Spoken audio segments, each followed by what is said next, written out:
కూడా మీడియా మంచి ఉంటుంది, దానికి ఒక సపరేట్ స్పేస్ ఉంటుంది. కానీ ఇక్కడ ఉన్నటువంటి అసౌకర్యం వల్ల అది కల్పించలేకపోయినందుకు క్షమించమని కోరుతా ఉన్నా మీడియా సోదరులందరినీ.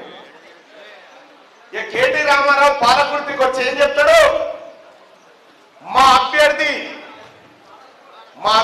దూరదేశంలో చదివచ్చును, ఇక్కడ ఎవరు దొరకకపోతే అటుకెళ్ళి తెచ్చిరు పిల్లగాడు.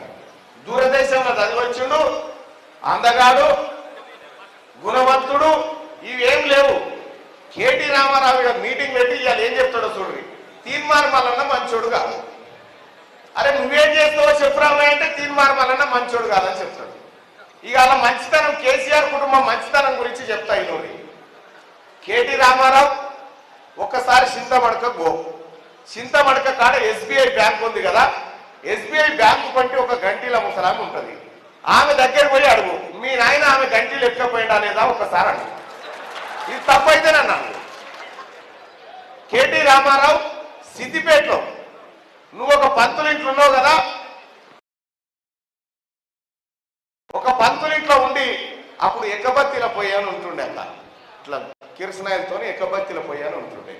మీ నాయన ఎక్కబత్తిలో పోయి ఎత్తుకపోయి అమ్ముకున్నాడా లేదా ఒకసారి అడుగు. మీరు చెప్తారు తీన్మార్ మల్లన్న గురించి. ముఖమేనా మీరేమన్నా తెలవదా?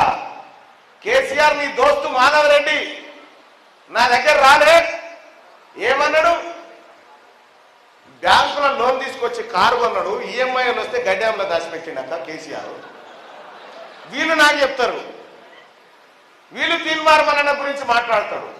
ఫస్ట్ ఏం చేస్తామంటే పాప ఆ పిల్లగాని చెప్తా ఉన్న బీఆర్ఎస్ పార్టీ అభ్యర్థికి ఆ రామన్ అడుగు ముందుగా ఈ జీవో 46 ఎందుకు తెచ్చినవారని ఒక్కటే. ఫస్ట్ ఆ రామన్ని 317 జీవో తెచ్చి ఎందుకురా ఉద్యోగులు పుట్టగొట్టినామని చెప్పి ఫస్ట్ ఆ కేటీ రామారావు గారిని ఒకటి నెత్తి మీదకి రాకేష్ రెడ్డి ఫస్ట్ వాడిని ప్రశ్నించు ముందుగా, తర్వాత ప్రశ్నించు కానీ